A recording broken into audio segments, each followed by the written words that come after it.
Okay, hi.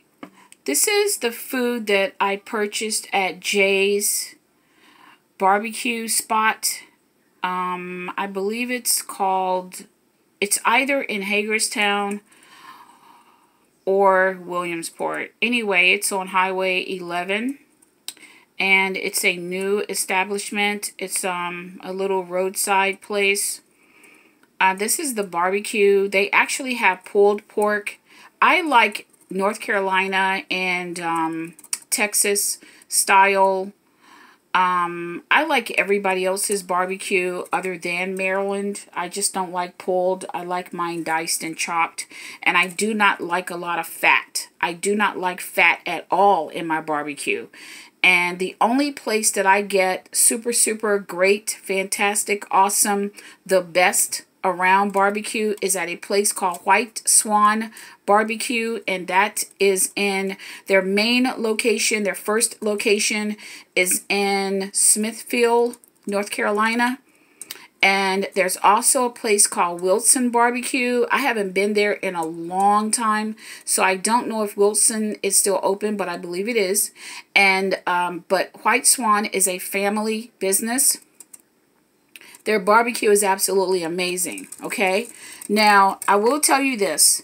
This barbecue, okay, I'm going to take another piece. I tasted this. They gave me some. And it tastes different when you're accustomed to one thing and you eat something else. But I will tell you, I can't even eat it now. This barbecue has no seasoning. None. It tasted okay when I was, when I tasted it yesterday. They gave me a sample. It tasted okay because it tasted like it had a little flavor. But I taste no pepper, no red pepper. I taste no vinegar, not even a little bit. I taste no type of, that oomph to it, that bite, that little bit of that red pepper that's in most barbecue. And something that I do not like with the barbecue in a lot of places in Maryland and Virginia and some spots, some Asian spots, that used to be around in DC. They called it authentic Southern barbecue or authentic Texas barbecue or, whatever all the other places are that specialize, like Tennessee, stuff like that. They put a lot of sugar in it and molasses and just all kinds of stuff. To me, it's like, why you mess it up? Don't mess it up. Barbecue isn't supposed to taste like sugar cane, like cotton candy. So that's my take on that. I would say a thumbs down on that, but they did have some stuff that's good. So let me tell you something good now that I said something bad first. I probably should have started out with something good, but too late. Okay, so the brisket. The brisket actually was seasoned very well. It's very nice and tender. And I'm going to do a part 2 to this because I left the menu inside of the vehicle and I'm not going outside right now. So I'll get the menu tomorrow and I'll do a part 2 because I want to show you their prices. Their prices are very expensive. And to me, it's overpriced for the portions that you get. When I travel to other states, all around the United States, the prices of the barbecue and the portion, okay, I just want my price to equal the portion. If you're charging me a lot of money, I don't mind paying good money for good food, but give me the portion that's equivalent to what I paid for it. Okay, so there's a place in Germantown that sells great brisket, and it's at Wisteria and Father Hurley. They have fantastic brisket, and they give you a portion that's equivalent to the price, which is more than this. So I forget how much I paid for this, but it was a lot and I didn't get a lot. So, all right, moving on to, there are these there are these things that are called crispy chumps or burnt chippings or burnt chunks or something like that. And that is over here. So I'm going to move over to this section. Now, I took some out because I actually just put some in the oven.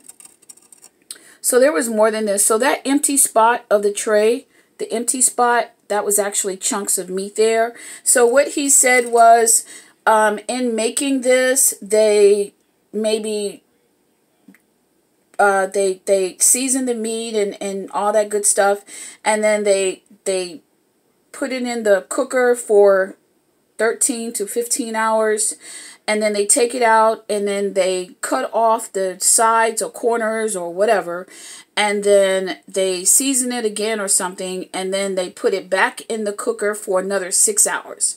And that would be the parts right here. And he said it does cost a little more, and I didn't know how much more that was.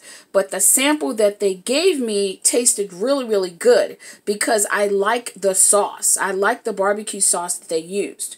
And I make terrific sauce as well. I just mix a whole bunch of different flavors that I like of different brands. I mix it all together and make a sauce. And I always add a little bit of vinegar in it.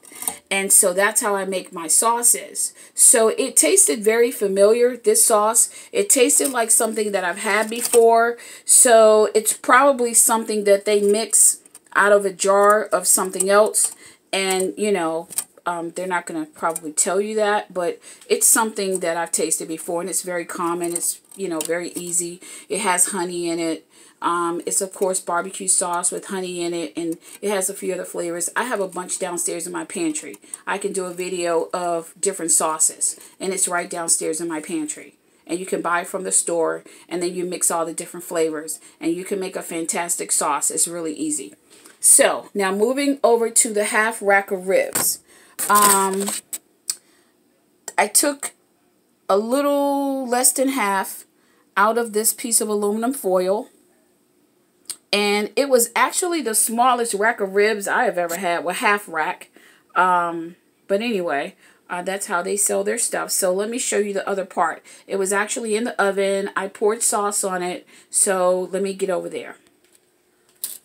Okay, so this is the ribs. And I just took them out of the oven, and they gave me extra sauce. So I poured the sauce over the ribs, and then I poured sauce over the little chippy things. So I told you about the pieces that were in the other container, and it's a little bit pricier, and they call it like burnt. It's burnt something.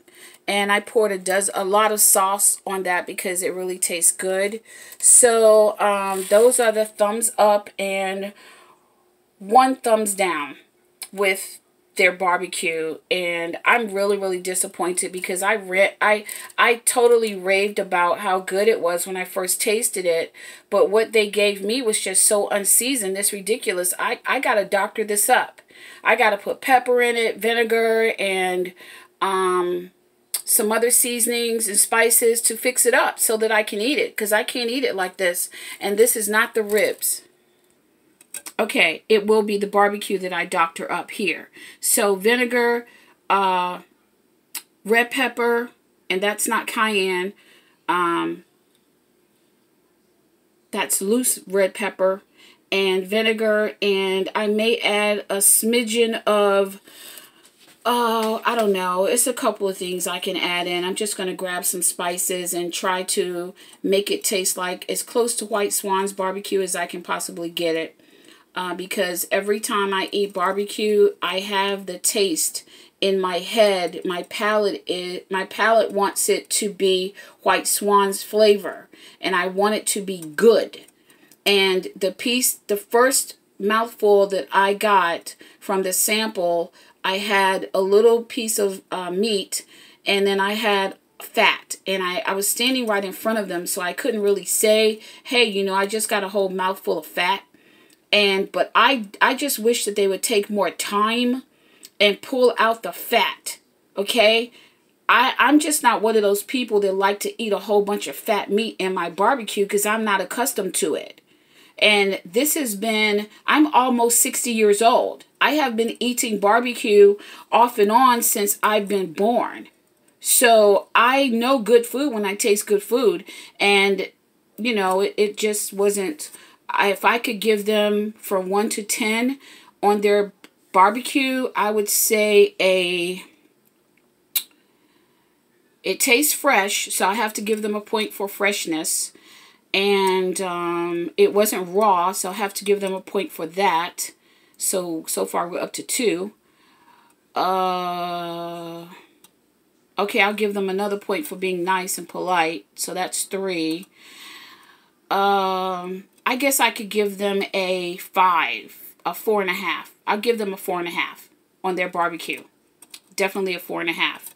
On the burnt chunky things, I would give them an 8. On their brisket, I would give them, and this is not about price, this is just the taste. I'll give them an 8. And I have not tasted the rack of ribs, so I'm holding out on the actual number on that. And now let me show you the 2 sides that I did.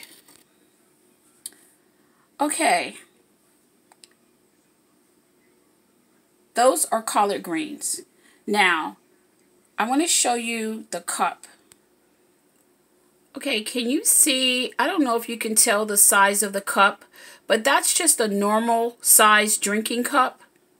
Okay, that's just a normal size drinking cup.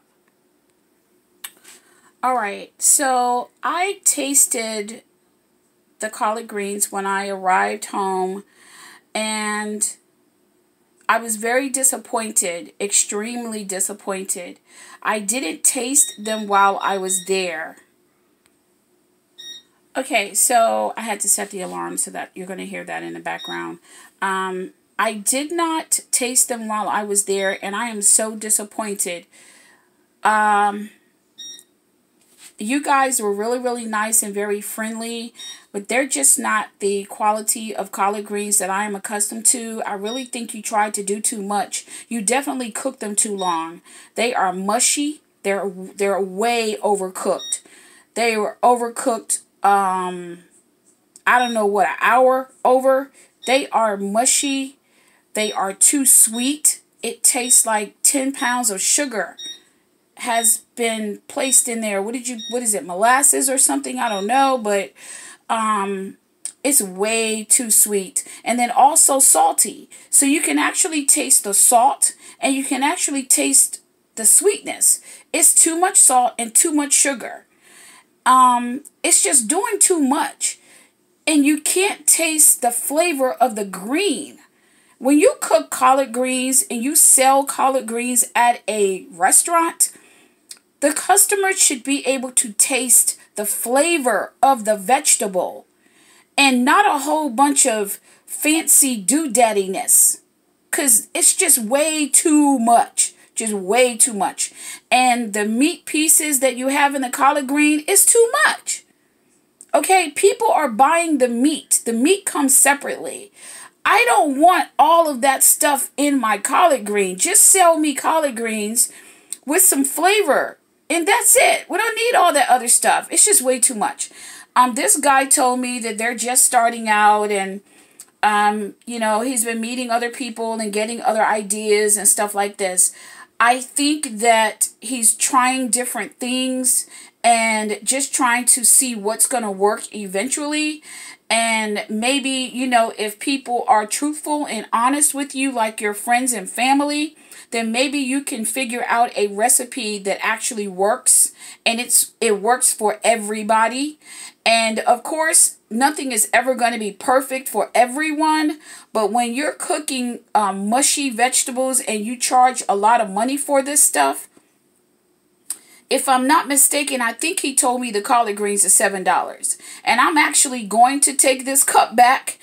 They only work on the weekends. And I'm definitely going to put this container in the freezer, and I am going to take it back, because this is not $7 worth of food. And I asked him why in the cups, because I'm not accustomed to receiving food like this in a cup. And he said, well, it's because when people come to their establishment, they may be walking around and they'll need something to carry the food in. First of all, I think it's a cop-out. because they don't want to maybe give you the portion that you're paying for. So I'm just going to ask for my money back, plain out. And they didn't fill the cup up. The cup wasn't full. And so I put a pinch of leaves in my finger when I got home.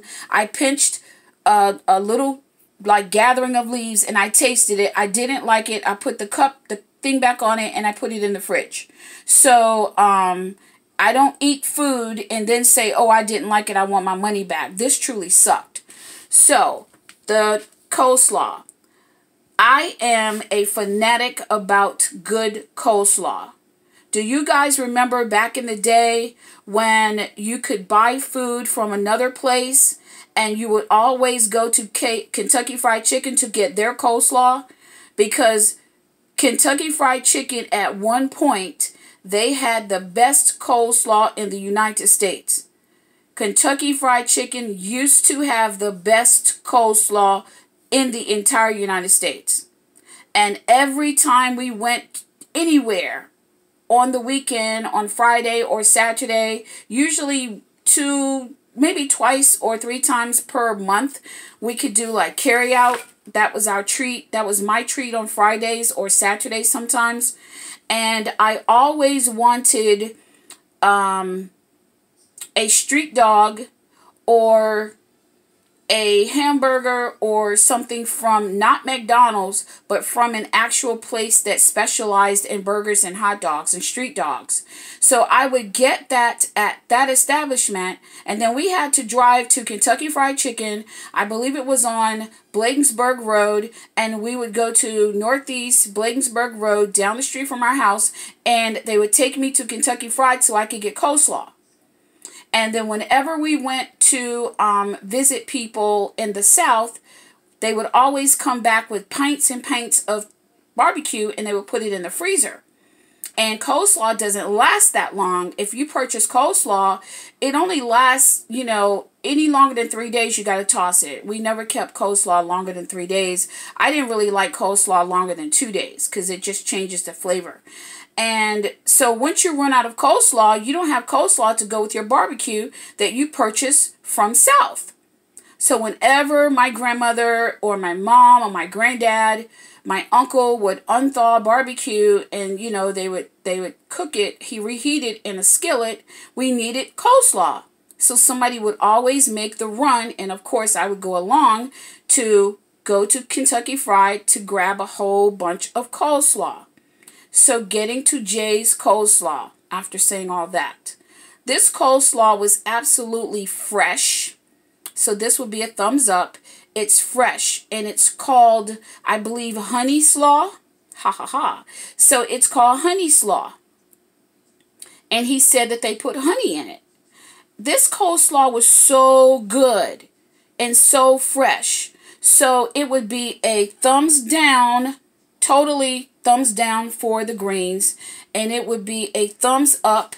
And if you can see, I have 2 coleslaw. I have 2. I have 2 coleslaw. I have 1 green. Okay, so thumbs up on the coleslaw, definitely. All right, and I'll get that menu up. I made another video, but it was all over the place, and the wind was blowing so hard. I think it was like 45 mile per hour wind gust, and that was yesterday, and it was so windy. So I don't like traveling and when it's really, really windy and stuff like that. There are a lot of accidents. So I'll try and get back to that area and get some information for you, and you guys can go by and check it out whenever you are traveling in that area, and you can make your own decision. But definitely ask for samples before you purchase anything, because if you are traveling and it's far, you're not going to be able to go back and get your money back. So I would say taste everything first, and don't make the mistake that I did. And out of tasting as much as I did not taste the greens, and I really wish I would have. So smooches. All right, bye. And I am going to enjoy my burnt chippy things, and I am going to enjoy my half rack of ribs or the half of my half rack of ribs. And I actually stopped eating pork. I haven't had pork in a long time, so I hope this does not make me sick, because my system just has not had pork in it for so long. But I smelled it, and it smelled so good. I was walking around and I smelled it, and I made my way over there, and I wish I had not.